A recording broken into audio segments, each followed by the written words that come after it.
नमस्ते and welcome to you all India affairs. मैं हूं विकास।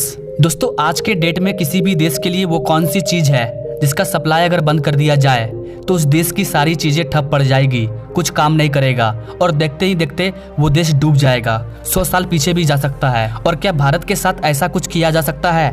तो चलिए आपको बताते हैं वो कौन सी चीज है और भारत के साथ ऐसा क्या होने वाला है और किस टॉपिक को लेकर मैं बात करने वाला हूँ। आखिर मेन मुद्दा क्या है, क्यों मैं ऐसा बोल रहा हूँ। दोस्तों, एक मिनट के लिए इमेजिन कीजिए कि आपसे फोन छीन लिया जाए। आपके घर में फोन ना हो, टीवी ना हो, एसी ना हो, लैपटॉप ना हो, हर इलेक्ट्रॉनिक चीजें आपसे छीन ली जाए तो आप कैसे जिएंगे, कैसे सरवाइव करेंगे खुद को?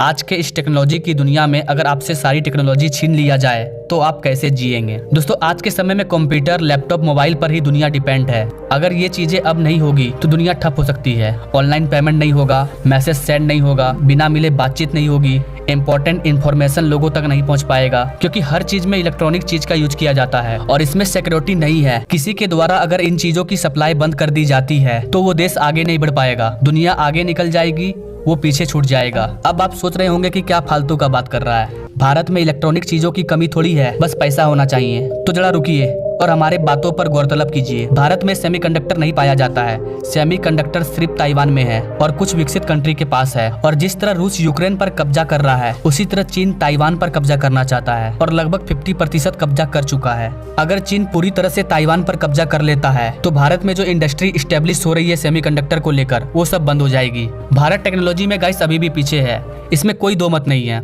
ऐसे में कोई देश अगर हमारे इलेक्ट्रॉनिक चीजों पर बैन लगा दे तो युद्ध की जरूरत भी नहीं पड़ेगी और हम हार जाएंगे और बाकी देश हमसे आगे निकल जाएंगे। हम 19वीं सदी की लाइफ को जीने के लिए मजबूर हो जाएंगे और ऐसा कुछ ना हो इसके लिए हमारे देश की इलेक्ट्रॉनिक को सिक्योर करना होगा और सरकार इसी का प्रयास कर रही है। भारत के फॉरेन ट्रेड को रेगुलेट करने के लिए एक ऑर्गेनाइजेशन है जिसे DGFT यानी कि directorate general of foreign trade कहते हैं। इस संस्था ने डिसाइड किया है कि हम दूसरे देश से आने वाले लैपटॉप को रेस्ट्रिक्टेड इंपोर्ट्स कैटेगरी में रखेंगे ताकि हम इनका ज्यादा इंपोर्ट ना करें और इन पर डिपेंड ना हो। दोस्तों, भारत अभी बहुत ही अलग, बहुत ही अजीब पैराडॉक्स से गुजर रहा है। आपको इस पैराडॉक्स को समझना होगा। अभी हमारे भारत में 49% एक्सपोर्ट रेट देखी गई है इलेक्ट्रॉनिक कंपोनेंट में, लेकिन हैरान करने वाली बात यह है कि हमने इंपोर्ट एक्सपोर्ट से दोगुना किया है। $135 बिलियन का हमने इलेक्ट्रॉनिक कंपोनेंट इंपोर्ट किया है और इस डाटा को देखकर नहीं लगता है कि हम आत्मनिर्भर भारत बन पाएंगे। अगर हम $60 बिलियन एक्सपोर्ट कर रहे हैं तो $135 बिलियन इंपोर्ट कर रहे हैं, मतलब आधे से ज्यादा का फर्क है। ऐसी सिचुएशन में हमें अपने इंडियन कंपनीज पर ध्यान देना होगा जो कि ऑलरेडी इम्प्रूव हो रहा है। दोस्तों, यहाँ पर भारत को अपनी इंपोर्ट कम करने की जरूरत है और अपनी डोमेस्टिक प्रोडक्शन को एक्सपेंड करने की जरूरत है। ऐसा नहीं है कि भारत में डोमेस्टिक डिमांड नहीं है, लेकिन हमारा इंपोर्ट भी ज्यादा है, इसलिए सरकार इंपोर्ट पर बैन लगा रही है ताकि इंडियन कंपनीज डोमेस्टिक इंडस्ट्रीज को बढ़ावा मिले। DGFT अब camera, printer, hard disk, telephone के पार्ट्स पर भी रेस्ट्रिक्शन लगा रही है। लेकिन गाइस, यहाँ पर ये कंपनी गेम कर रही है। जिन विदेशी कंपनी पर भारत बैन लगा रहा है वो अपना दिमाग लगा रही है, जो हमारे लिए चिंता का विषय बन गया है क्योंकि हमारे बैन लगाने से जिन कंपनी को नुकसान होने वाला है वो जानती है कि भारत हमसे चीज इम्पोर्ट नहीं करेगा।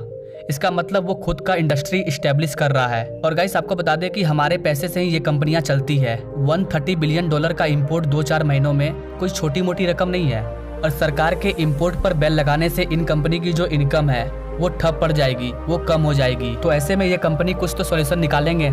इसीलिए इन्होंने भारत के साथ गेम खेलना शुरू कर दिया कि भारत अपना खुद का इंडस्ट्री इस्टेब्लिश तो कर लेगा पर रॉ मटेरियल कहाँ से लाएगा, लाइक सेमीकंडक्टर, सर्किट पार्ट्स जो भारत में नहीं बन पाएंगे उन्हें विदेश से इंपोर्ट करना ही होगा। ये कंपनियां अमेरिका को बोल रही है कि वो भारत की मदद ना करें। अगर आप ऐसा कीजिएगा तो भारत आपसे भी आगे निकल जाएगा और आप पीछे रह जाएंगे। और डाटा भी यही बता रही है। वर्ल्ड स्टैटिक के डाटा के अकॉर्डिंग 2075 तक अमेरिका फर्स्ट इकोनॉमिक से थर्ड इकोनॉमिक में चला जाएगा। चाइना अभी सेकंड पर है, वो फर्स्ट में चला जाएगा। भारत अभी थर्ड पर आया भी नहीं है, लेकिन वो पहले थर्ड पे आएगा 2028 में। उसके बाद 2075 में सेकंड पर हम आ जाएंगे। लेकिन ऐसा तब होगा जब भारत इसी स्पीड से आगे बढ़ता रहेगा। और ये कंपनी सोच रही है कि अगर हम भारत के ग्रोथ पर अभी ही रोक लगा देंगे तो आने वाले टाइम का जो रिजल्ट है वो कुछ और होगा। गाइस, अभी क्या है कि 7-8 ऐसी कंपनी है जो 80% से ज्यादा इलेक्ट्रॉनिक कंपोनेंट्स को एक्सपोर्ट करती है और सारा लाभ खुद ही कमाती है और विकसित होते जा रही है। और बाकी 130 से ज्यादा कंट्री ऐसे हैं जो इंपोर्ट करते हैं, जिसमें भारत भी शामिल है। और जब तक भारत इंपोर्ट कंट्री से एक्सपोर्ट कंट्री में नहीं बदल जाता है तब तक हम डेवलप नहीं कर पाएंगे। तो इसलिए भारत ने अब ये स्टेप लिया है कि हम इलेक्ट्रॉनिक चीजों के इंपोर्ट पर बैन लगाएंगे और इन चीजों को भारत में बनाने की कोशिश करेंगे। लेकिन जो बड़ी कंपनियां हैं जैसे कि गूगल, एप्पल, लेनोवो, डेल जैसी बहुत सारी कंपनियां हमारे इस स्टेप के खिलाफ है, क्योंकि उनका नुकसान हो रहा है। जबकि भारत ने इन कंपनी के चीजों पर पूरी तरह से बैन नहीं लगाया है, बस कुछ रेस्ट्रिक्शन लगाया है ताकि जो हमारी इंडियन कंपनी है उनको एक चांस मिले कि वो आगे बढ़ पाएं और खुद को एक्सपेंड कर पाएं। और गाइस, अगर इंडियन कंपनी आगे बढ़ता है तो जो पैसा अब तक विदेश जा रहा है वो घर में ही रह जाएगा। जो भी हम इलेक्ट्रॉनिक कंपोनेंट खरीदते हैं उसका पैसा भारत में ही रह जाएगा और अपनी इकोनॉमिक मजबूत होगी और भारत विकास कर जाएगा। फिलहाल अभी इन कंपनी ने यूएसए गवर्नमेंट को एक लेटर लिखा है कि आप हर प्लेटफॉर्म का यूज कीजिए ताकि इंडियन गवर्नमेंट पर एक प्रेशर बन जाए और इंडियन गवर्नमेंट ने जो रेस्ट्रिक्शन हम पर लगाया है वो हटा ले। तो गाइस, आपको क्या लगता है, भारत को रेस्ट्रिक्शन हटा लेना चाहिए या भारत की कंपनी को आगे बढ़ने का मौका देना चाहिए? लिखिएगा अपना ओपिनियन कमेंट में। एंड आई होप कि आपको ये इन्फॉर्मेशन पसंद आया होगा, समझ आया होगा। अगर हाँ तो इसे अपने दोस्तों तक जरूर शेयर कीजिए। अगर आप एक कंपटीशन के स्टूडेंट हैं तो ये सारी चीजें जो मैंने बताया वो आपके एग्जाम की दृष्टि से बहुत ही इंपॉर्टेंट है। Now thank you for watching this video. मिलते हैं नेक्स्ट वीडियो में एक नई जानकारी के साथ, तब तक के लिए जय हिंद।